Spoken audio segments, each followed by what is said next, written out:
E você vê que esse quadro aqui, na verdade, ele é uma representação romanceada a partir da teologia medieval. E aconteceu uma coisa, quando falando idade renascentista, já é idade moderna, mas ainda bebendo da Idade Média. Eles não tinham muito contato com as terras bíblicas, a arqueologia não existia como ciência nessa época.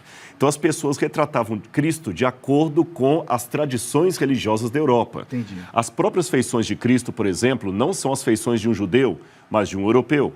Aqui embaixo você tem um crânio, que segundo a tradição seria o crânio de Adão, porque acreditava-se que Jesus morreu no Calvário e Adão estava sepultado embaixo, então o sangue de Cristo batizou Adão. A Bíblia não fala isso.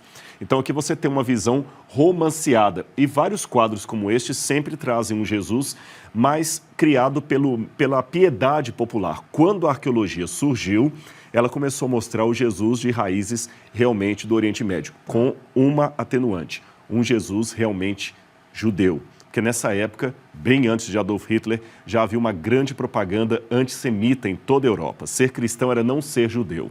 E tudo o que a teologia queria fazer era mostrar que Jesus não era judeu.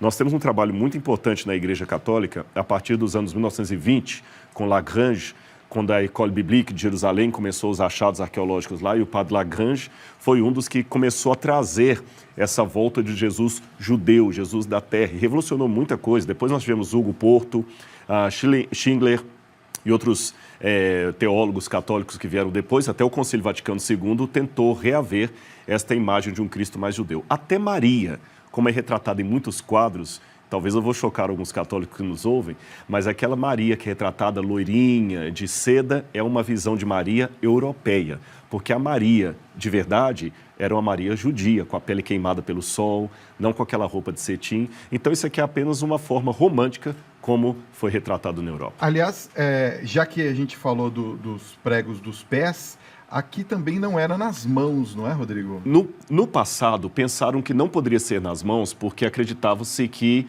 o corpo rasgaria, tá certo? Com o peso. Só que isso também foi um outro mito que criaram, porque olhando esteticamente parece que não. Porém, foram feitos alguns testes, inclusive com cadáveres, e percebeu-se que o corpo não rasgaria como se pensava. Então, foi na mão mesmo? Provavelmente, pode ter sido ou aqui, ou na mão, porque nós temos uma abertura aqui, né? Aquele médico que esteve aqui, o Dr. Lee, explicaria muito melhor do que eu isso aqui. E, além disso, tudo indica, por algumas descrições judaicas, romanas, que havia um pequeno banco aqui chamado sedícula, onde a pessoa apoiava uma das nádegas. Então, podia ser que ele ficava com os dois pés, um com um prego de cada lado, ou do lado assim, e ele se apoiava naquelas nádegas, de modo que o peso do corpo não ficava na mão. Ou seja, eu tenho a possibilidade dos pregos terem ficado no punho ou na mão, porque Yad, em hebraico, significa daqui para cá. A gente traduz por mão, mas toda essa parte. Entendi. E não tinha também a parte que cobre provavelmente eles estavam nu. Estava provavelmente nu, nu. Bem provavelmente era uma maneira de se ridicularizar. Ridicularizar, potencializar. A coisa era tão severa, só para você ter uma noção, os banheiros públicos romanos, eu já tive em vários deles, já escavei banheiro público romano em Clunia, na Espanha, em Israel nós temos, na Turquia, em Éfeso. As pessoas, os homens sentavam do lado um do outro. Para a nossa cultura, é estranho isso. Mulheres e homens? Não, mulheres separadas, só os homens.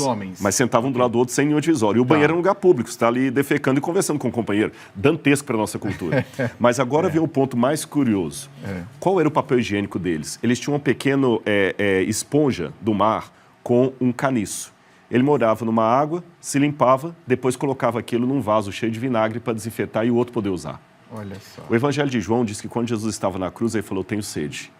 E um dos soldados, embebendo num caniço uma esponja, colocou num vinagre e levou à boca de Cristo.